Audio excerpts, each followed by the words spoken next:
एक लंबे समय पहले एक गांव में जीत नामक एक आदमी रहता था। वो बहुत ही भोला इंसान था। वो बिल्कुल भी लालच नहीं था और गांव में अकेले रह के अपने एकड़ के भूमि में खेती करके अपना जीवन व्यतीत करता था। जीत के भोलेपन का उस गांव के लोग बहुत आसानी से फायदा उठाते थे और स्वार्थी होके उनके काम जीत से करवाते थे। एक दिन बालू नामक एक 8 साल का बालक उसके ही रास्ते से जीत को उसके खेत की तरफ जाते हुए देखता है। हाँ, लगता है जीत भैया खेत की ओर जा रहे हैं। फिर मैं उनके पीछे जाकर जोर से रोऊंगा कि मेरे पैर में दर्द है और चल नहीं पा रहा, तो वो मुझे उठा के ले जाएंगे और ऐसे रिक्शा के पैसे भी बच जाएंगे। हाँ, और उसकी सोच के अनुसार भगवान मेरे पैर, मैं चल नहीं पा रहा। बालू के चीखों को सुन के जीत उसके पास जाता है। क्या हुआ बालू, क्या हुआ तुम्हारे पैर को?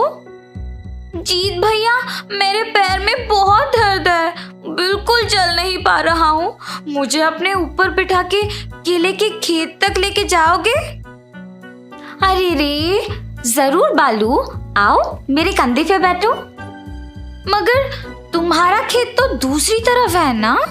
कोई बात नहीं, तुम्हें छोड़कर चला जाऊंगा। और ऐसे बालू को अपने कंधों पे बिठा के उसे केले के खेत में छोड़ देता है। फिर वापस उसके खेत तक चल के जाता है। जीत का भोलापन देख बालू सोचता है, बेचारा जीत भैया, ये अगर ऐसे ही रहेगा तो न जाने कैसे जिएगा। और बालू की तरह उस गांव में बाकी लोग भी जीत के भोलेपन का फायदा उठा के उसे घर के सामान मंगवा के, नारियल को पेड़ से कटवा के और खेत के काम करवाते थे। ऐसे तरह तरह के काम करवाते थे, मगर किसी को भी जीत की परवाह नहीं थी। उसे कम से कम ये नहीं पूछते कि वो कैसा है या उसने कुछ खाया कि नहीं। सिर्फ अपने स्वार्थ के लिए उससे बात करते थे और इस कारण जीत को उसके खेत के काम करने के लिए कोई समय नहीं बचता था। अरे रे, आज भी दिन पूरा बीत गया। कल मुझे खेत के काम करना होगा। बारिश तो कुछ ही दिनों में शुरू हो जाएगा और मैंने तो अब तक बीजों को भी नहीं बोना। कल ये सब काम मुझे खत्म कर लेना चाहिए, वरना इस साल तो फसल नहीं मिलेगा मुझे। और ऐसे फैसला करता है। मगर अगले दिन जीत के नींद से जागने से पहले ही जोर का बारिश शुरू हो जाता है और इस वजह से उसके बीजों का बोना तो होने से ही रहा। जीत इंतजार करता है कि कब बारिश रुकेगा, मगर वो नहीं रुकता है। नदी के किनारे जब वो एक पेड़ के नीचे बैठकर बारिश के रोकने का इंतजार करता है, तब उसे उस नदी में चमकते हुए कुछ नजर आता है। उसे पकड़ में लेकर साफ करके देखने पर वो और भी चमकता है। हाँ, ये तो सचमुच सोना है। नदी के प्रवाह में सोना मिलना तो आश्चर्य की बात है। ऐसे जीत अपने मन में सोचते ही रहता है कि एक देवता प्रकट होकर एक बूढ़ी औरत के अवतार में बदल के जीत के पास जाती है। बेटा, दया करके दान करो बेटा, अकेली हूँ और बहुत भूख लग रहा है। अरे रे माता, मेरे पास तो पैसे नहीं हैं। हाँ, मगर ये सोना लीजिए, इसको आप बेचो तो आपको बहुत पैसे मिलेंगे और आप खुश रह सकते हैं। जीते रहो बेटा। और वहां से चली जाती है। फिर वही देवता वापस एक छोटे बालक के रूप में बदलकर जीत के पास आती है। जीत भैया, आप ही सोने के पत्थरों के लिए इधर ही हर रोज आते हो? मुझे तो सिर्फ एक ही मिला। मुझे पता भी नहीं है यहाँ सोने के पत्थर मिलते हैं। पर तुम्हें कैसे पता? ये एक रहस्य है, मेरे अलावा और किसी को नहीं पता।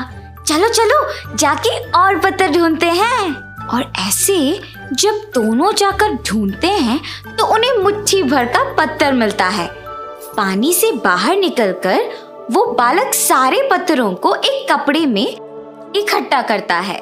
भैया, इतने सोने के साथ आप क्या करोगे? मैं तो इसे बेचकर अपना जीवन बिना मेहनत की खुशी से जी लूंगा। मेहनत के बिना आया हुआ कुछ भी मुझे अच्छा नहीं लगता है। तो मेरे साथ इतनी देर सोने के पत्थरों को आपने क्यों ढूंढा?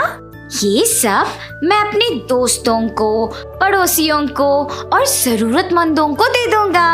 मैं वैसे भी अकेला रहता हूँ और इतना सोना मेरे कोई काम का नहीं है, इसीलिए उनको दे दूंगा।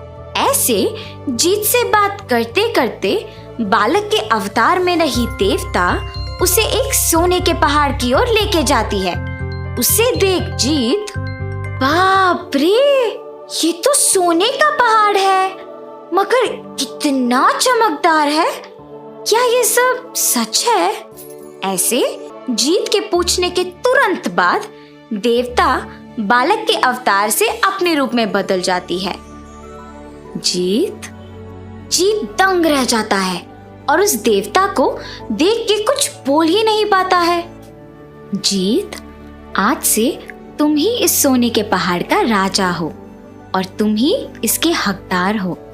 जरूरतमंदों का मदद करना तुम्हारा निस्वार्थ व्यक्तित्व, करोड़ों के मूल्य का ये सोने के पहाड़ को देख के तुम्हें आश्चर्यचकित रह गए, मगर लालच से उसके अंदर जाके देखने का तुम्हें ख्याल भी नहीं आया।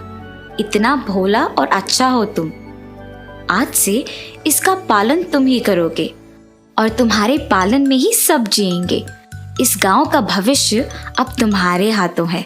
तथास्तु। ऐसे कहकर गायब हो जाती है।